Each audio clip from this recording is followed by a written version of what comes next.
코스에서 꿈과 야망을 가지고 집안의 걱정과 반대를 무릅쓰고 복잡하고 어려운 비자 신청까지 부딪혀가면서 이 먼 곳 호주까지 오신 분들에게 앞으로 어떻게 알차게 이곳에서의 삶을 채워갈 수 있을지 언어학습에 대한 가이드를 제시하고자 제작된 컨텐츠입니다.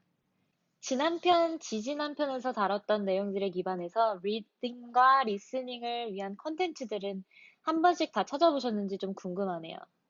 어쩌면 다른 편들은 다 건너뛰고 이것부터 들으러 오신 분들이 계시지 않을까 싶습니다. 여기 왜 가장 먼저 오셨나요, 여러분? 왜냐니요. 말하고 싶으니까요. 영어 공부를 안 하는 것도 아닌데 왜 대체 입이 안 떨어지는 거냐고요. 제가 한 가지 질문을 더 드려볼까요? 말하는데 문법에 대해서 여러분들 얼마나 신경을 쓰시나요?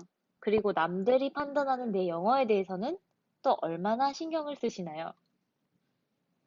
제가 지금 비즈니스 코스에서 가르치고 있는 학생 중에 한 명이 수업이 끝나도 안 가고 쭈뼛쭈뼛 앉아 계시는 거예요. 그래서 제가 왜 안 가시냐라고 물었더니 영어 공부를 어떻게 하는 건지 물어보고 싶어서 남아 있었다고 하더라고요.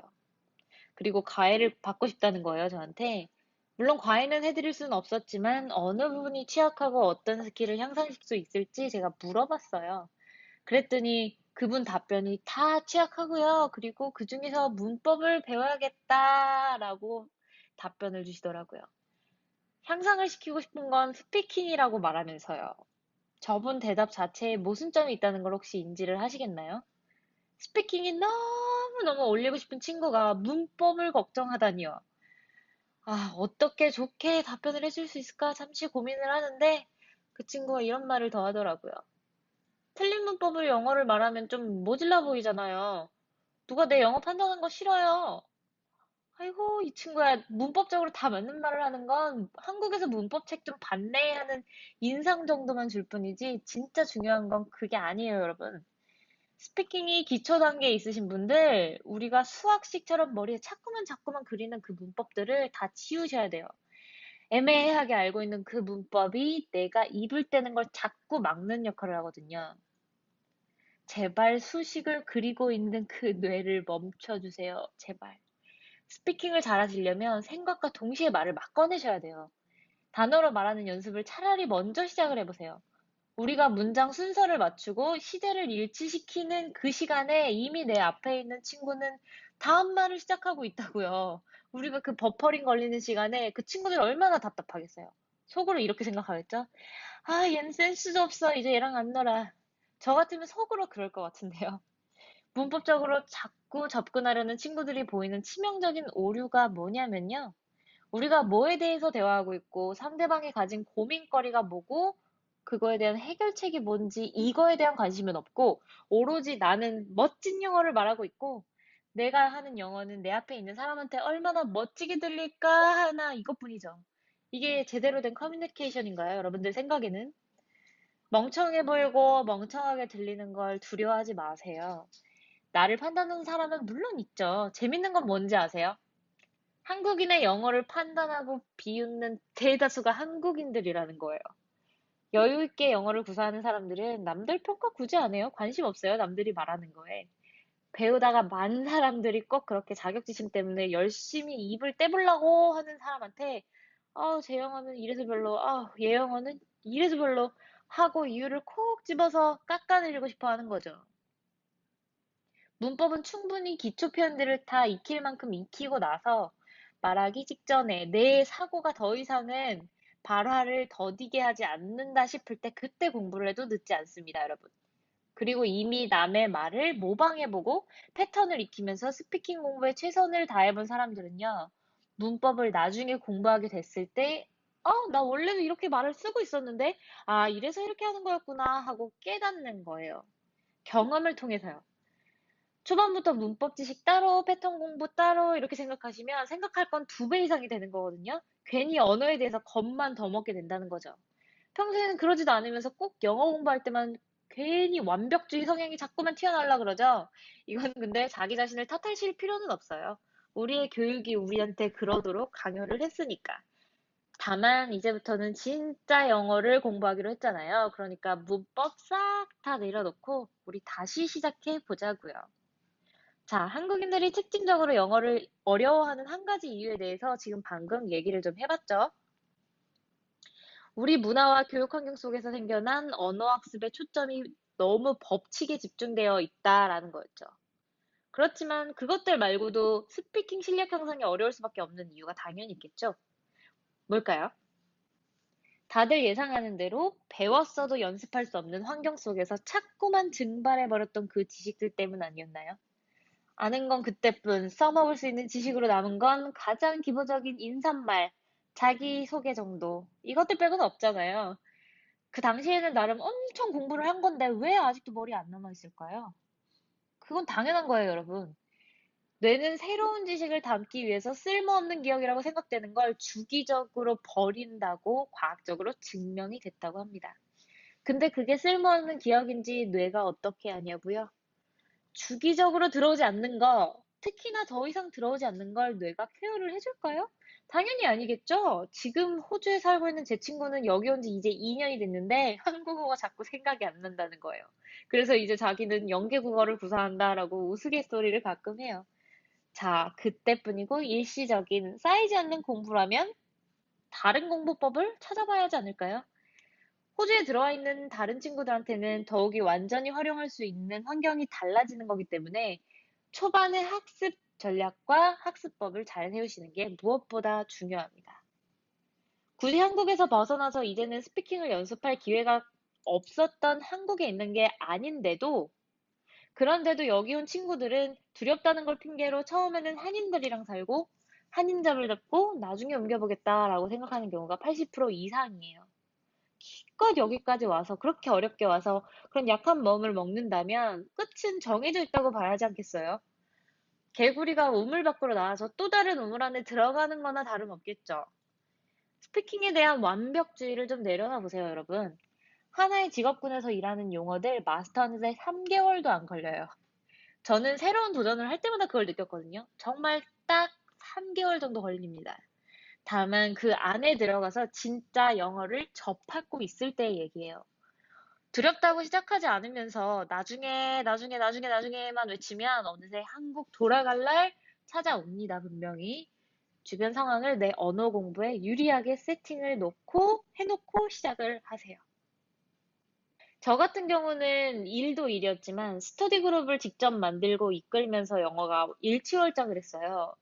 도움을 줄 친구들을 모집을 했는데 영어 레벨이 제각각이었던 아시안 친구들이 온 거죠.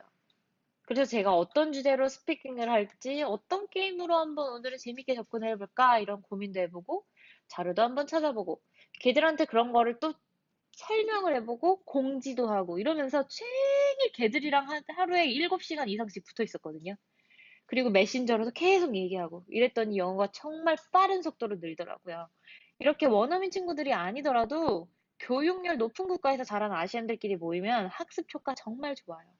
그룹 활동 중에 모국어 금지하는 거 요것만큼은 본인이라도 꼭 나중에 지켜주시고요.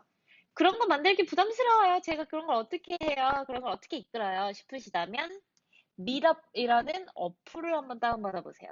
거기서 언어 교환, 문화 교환 이런 모임에 한번 참여를 해보세요. 인종차별에 대한 막연한 두려움을 갖고 있는 한국인 분들이 생각보다 많거든요. 저도 그랬었고요.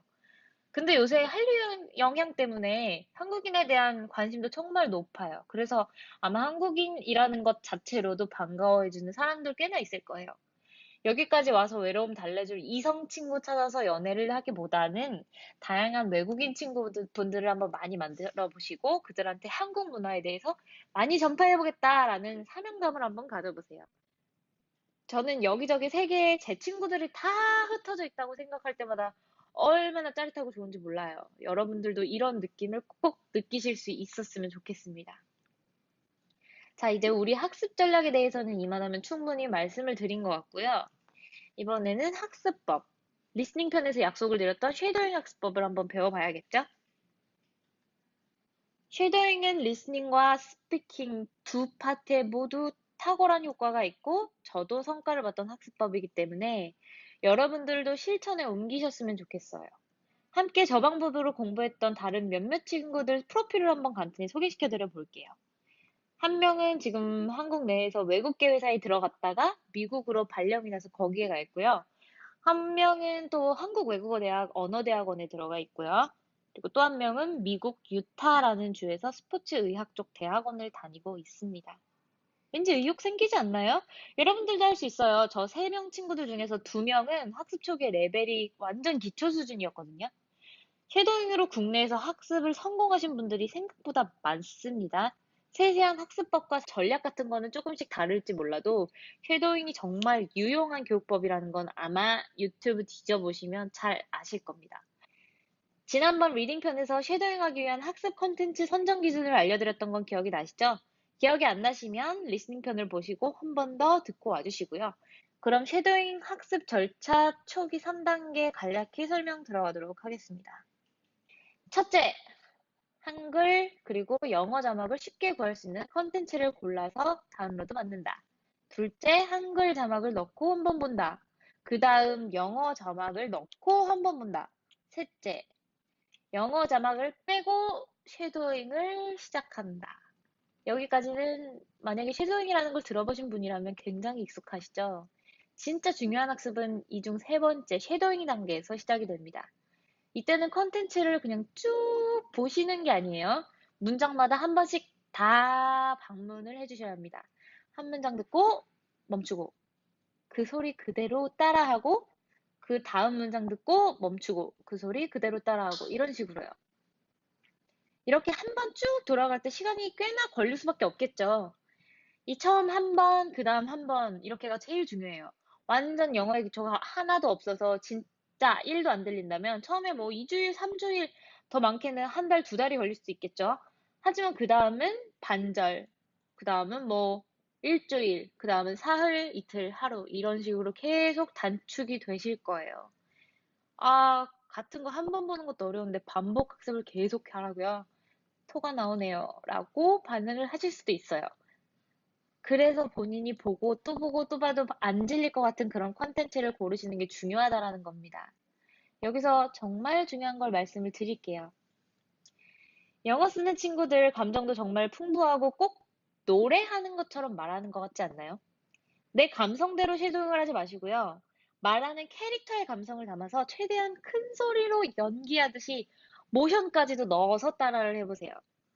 커뮤니케이션이라는 건 언어를 둘러싸고 있는 화자의 눈빛, 손짓, 억양, 말하는 속도, 톤, 이런 걸 다 포함한다라는 게 응용 언어학자들의 시각입니다. 저런 것들이 단순히 커뮤니케이션에서 중요해서 따라해보라는 게 아니고요. 정말 내 머리와 손과 눈과 입 전체에 익숙해져야 더 빨리 자극적으로 내 온몸에 기억되게 해야지 그렇게 해야 진짜 내 걸로 만들 수 있고 장기적인 기억으로 남을 수 있다는 걸 기억하셨으면 좋겠습니다. 사실 이거 학습자분들한테 이미 많이 전파를 드린다고 드렸거든요. 근데 그중 절반 정도는 막 손사래를 치셨어요. 특히나 남자분들이요. 아무리 유용하게 들려도 내 성격에 안 맞는 학습법이다, 그런 것 같다라고 하시면서 그렇게 말씀을 하셨거든요. 근데 정말 좋아하는 노래들 한 곡씩은 다 외우는 거 아시죠? 그런 것처럼 대사 하나하나가 주옥 같고 내가 정말 좋아하는 너무 예쁜 너무 잘생긴 배우가 나오고 이런 컨텐츠들은 보고 또 봐도 질리지가 않고 기필코 정복하고 싶어지잖아요. 저는 로맨틱 코미디를 선택을 했었는데 30번 보면 30번 다 울고 웃었어요. 거기서 말하는 사랑 고백 멘트 이제는 제 생각인 척 막 써먹을 수도 있고 뭐 그런 정도거든요. 그래도 아직 두려우실 거예요. 안 해본 건 늘 두렵잖아요. 저는 정말 언어 학습은 최대한 흥미 위주로 이루어져야 한다고 생각을 하고 또 그런 방법 위주로 알려드리고 싶은 사람이지만 영어는 부모님들이 우리한테 쫓아다니면서 하루 종일 들려주셨던 우리의 모국어처럼 똑같이 학습이 될 수는 없기 때문에 학습의 성과는 전적으로 내 선택과 의지에 달렸고 때로는 그 과정이 힘들 수도 있다고 생각을 해요. 우리가 근데 여기 그냥 온 거 아니잖아요. 1년 안에 쇼부 보고 말 튀어서 돌아가야 하지 않겠어요? 유튜브의 한 인기 강사분이 회화책 한 권을 쉐도잉으로 먼저 떼고 나서 그 다음에 영화나 드라마 콘텐츠로 들어가라 라고 권유를 하시더라고요. 그 방법도 나름 뭐 좋은 방법 같았어요. 하지만 저는 부지런한 학습자 아니면 책 한 권 떼는 동안에 오히려 학습 의지와 흥미가 떨어질 수도 있을 거라는 생각이 들기도 했거든요. 아, 저는 뭐 되게 독하다는 얘기를 많이 들어서 괜찮아요. 그러신 분들은 시도해보셔도 좋아요. 제 주변에는 회화책만 3권을 외워가지고 꽤나 원어민들한테 인정받을 만한 실력을 갖게 된 친구도 하나 있거든요. 물론 그 친구도 그걸 사용하고 응용하려는 노력과 그리고 오픈된 마인드 이것들이 뒷받침이 되어 있긴 했었지만요. 듣기에는 솔깃해요. 근데 쉐도잉을 해낼 수 있을지 전 아직도 모르겠어요. 그렇게 생각을 하고 계시나요? 본인을 정말 못 믿겠다라고 하시면 늘 얘기하듯 같이 할 친구를 찾아내 보세요. 다른 사람과 함께 즐길 수 있고 북돋아줄 수 있는 환경 속에 사는 건 시너지 효과가 정말 크거든요. 그리고 그럴 친구가 지금 머릿속에 떠올랐다면 듣던 거 잠시 정신시키시고 아니면 이 컨텐츠 듣고 바로 직후에 메시지를 보내보세요. 없던 용기가 함께 있을 때는 그 몇 배가 되는 거 잘 아시죠? 우리가 엄마 아빠의 언어를 모방했듯이 집에서 혼자 있어도 모방할 수 있는 방법이 바로 쉐도잉입니다. 물론 쉐도잉이 끝났다고 해서 그걸 다 써먹을 수 있는 건가? 아직 그림이 안 그려지실 수도 있을 것 같아요. 하지만 제가 드릴 수 있는 말씀은 말할 수 있는 리소스가 없는 사람이 스피킹을 하는 건 절대적으로 불가능하다는 겁니다. 아기가 옹알이를 하는 동안 리소스를 열심히 쌓는 거 알고 계시죠? 여러분들도 옹알이를 시작하시기 전까지는 열심히 리소스를 쌓아주셔야 돼요. 그때까지 저도 여러분께 소개해드릴 리소스 활용법을 가지고 다시 돌아올게요. 마지막으로 드리고 싶은 말씀은요. 제가 언어에 미쳐 있었던 시기에 제 휴대폰에 뭐가 들어있었는지에 대한 건데요. 뭐가 들어있었는지 아세요? 제가 좋아했다는 그 무비, 제가 컨텐츠로 선택했던 If Only라는 무비 딱 하나였어요. 음악조차도 다 지워버려서 이동 중에 그거 말고는 아무것도 할 수가 없게 만들어버린 거예요. 처음에는 그 영상을 계속 봤는데요. 계속 보다 보니까 무슨 개그가 나올지 아니면 어떤 장면이 그 다음에 올지 미리 알아서 혼자 피식피식 웃게 되거나 먼저 슬퍼지거나 막 그러더라고요. 영어 자막조차 없는 그 영화를 보면서 웃고 있는 나를 한번 상상을 해보세요. 안 될 것 같아도 된다니까요. 그게 여러분들의 모습이 되실 수 있어요. 저 영상을 그렇게 계속 보다가는 쇼핑을 하러 가서는 그 영상을 틀어놓고 가방에 휴대폰을 좀 넣어놨어요. 꼭 이렇게 라디오를 듣듯이. 음성만 계속 들은 거죠. 이렇게 하는데 내 거가 안 되는 게 더 이상하지 않겠어요, 여러분? 처음 듣는 몇 번이 시간이 꽤나 많이 걸렸고 가끔은 괴롭기도 했었지만 성취감을 맛보고 나서 컨텐츠 한 편이 진짜 내 거라는 과정을 겪으면서 자신감이 절로 생기더라고요. 하루 30분, 1시간, 출퇴근 시간이 얼마나 소중한지 처음으로 느꼈던 그때, 여러분들도 꼭 겪을 수 있는 값진 경험이 될 거라고 생각을 합니다. 제가 첫 편에서 흥미로 시작하시라라고 말씀드렸던 거 기억하시나요? 흥미로 시작해서 한 번에 성취까지 거치고 나면 그 다음은 가속도가 붙습니다, 여러분. 여러분들에게 1년이라는 기간이 결코 짧지 않고 인생에서 가장 기억에 남을 만한 유익한 시간으로 평생 남을 수 있다는 확신을 가지시고 실천하셨으면 좋겠습니다. 시작이 반이라는 말 여러분들 아시죠? 여러분의 시작을 응원합니다. 그럼 다음 편에서 뵐게요. 안녕.